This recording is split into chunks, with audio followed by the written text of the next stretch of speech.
Assalamualaikum warahmatullahi wabarakatuh. Halo teman-teman, kembali lagi bersama saya. Di sini saya akan menjelaskan tentang pertumbuhan fisik remaja dan perkembangannya.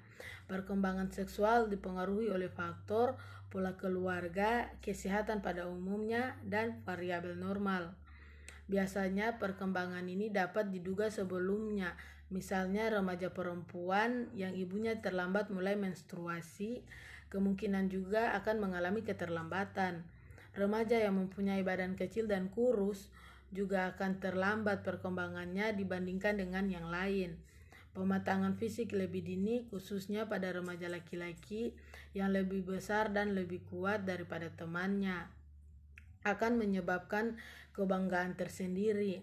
Remaja tersebut bersikap lebih atletis dan gagah, yang merupakan faktor penting dalam menentukan popularitasnya di antara teman sebaya. Orang dewasa cenderung memperlakukan mereka sebagai orang yang telah dewasa dan memberikan tanggung jawab kepada mereka. Meskipun harapan ini tidak sesuai dengan keadaan remaja tersebut, pematangan fisik lebih dini pada perempuan nampaknya tidak sejalan dengan pematangan psikologis. Misalnya pada remaja perempuan yang lebih tinggi dari teman-temannya mungkin merasa tidak feminim. Menyadari kondisi ini, remaja seringkali mengembangkan postur tubuh yang buruk karena mereka berusaha untuk tampak lebih kecil. Payudara yang tumbuh lebih dini seringkali menimbulkan rasa malu. Di samping mereka mendapatkan keuntungan karena diperlakukan sebagai orang dewasa, mereka juga berisiko karena diperlakukan sebagai orang yang sudah dewasa secara seksual, sehingga ada kemungkinan mereka mendapat tekanan seksual dari laki-laki, sementara ia belum mampu mengatasinya. Remaja laki-laki berumur 13-14 tahun yang berkembang secara normal, kemungkinan 15 cm lebih tinggi daripada remaja perempuan. Pematangan yang terlambat baik pada laki-laki maupun perempuan dapat mempengaruhi harga diri dan percaya diri, yang menyebabkan perasaan tegang dan cemas.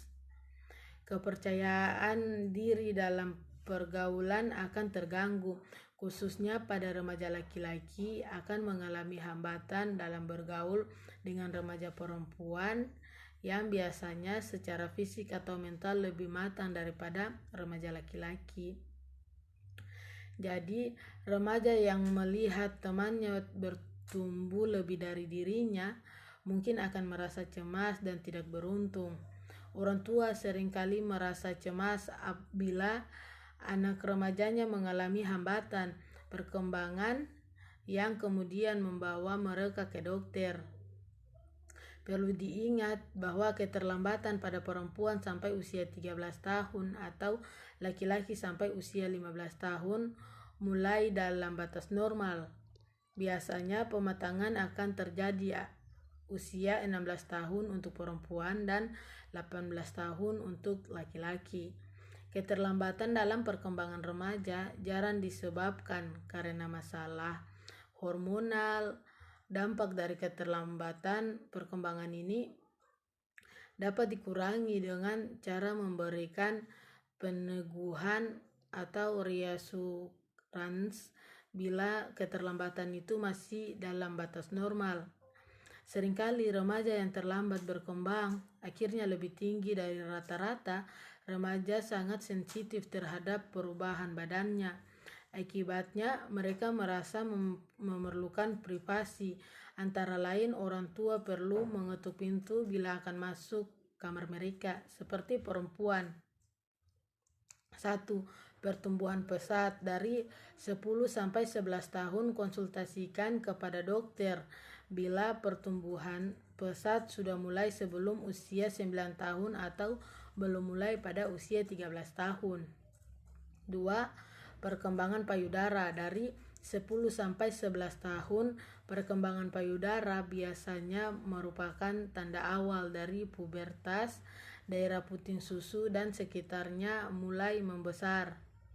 Konsultasikan kepada dokter bila tunas payudara belum terlihat pada usia 15 tahun. 3. Rambut pubis dari 10-11 tahun, rambut ketiak dan badan dari 12-13 tahun. Usia mulai tumbuhnya rambut badan bervariasi luas. 4. Pengeluaran sekret vagina dari 10-13 tahun. 5. Produksi keringat ketiak dari 12-13 tahun dengan berkembangnya kelenjar apokrin menyebabkan meningkatnya keringat di ketiak dan perubahan bau badan. 6. Menstruasi dari 11-14 tahun dan laki-laki. 1. Pertumbuhan pesat dari 12-13 tahun. Konsultasikan kepada dokter bila pertumbuhan pesat sudah mulai sebelum usia 11 tahun atau belum mulai pada usia 15 tahun. 2. Testis dan skrotum dari 11-12 tahun, kulit skrotum jadi gelap dan testis bertambah besar. Testis seharusnya sudah turun sejak masa bayi. 3. Penis dari 12-13 tahun, penis mulai berkembang. 4. Ejakulasi dari 13-14 tahun, keluarnya makus cair dari penis mulai setelah penis memanjang. Pada awalnya ejakulasi tanpa disertai sperma. 5. Rambut pubis dari 11-12 tahun, rambut ketiak dan badan dari 13-15 tahun, kumis, cabang jenggot dari 13-15 tahun. Perkembangan rambut pada badan sangat bervariasi tergantung dari pola keluarga. Pertumbuhan rambut mulai dari perut ke dada. 6. Perkembangan kelenjar keringat ketiak dari 13-15 tahun dengan berkembangnya kelenjar apokrin menyebabkan meningkatnya keringat di ketiak dan timbul bau badan dewasa. 7. Suara pecah dan membesar dari 14-15 tahun, kira-kira setahun sebelum suara pecah, jakun mulai tumbuh. Mungkin itu saja materi saya tentang pertumbuhan fisik remaja dan perkembangannya. Kurang dan lebihnya saya mohon maaf. Wassalamualaikum warahmatullahi wabarakatuh.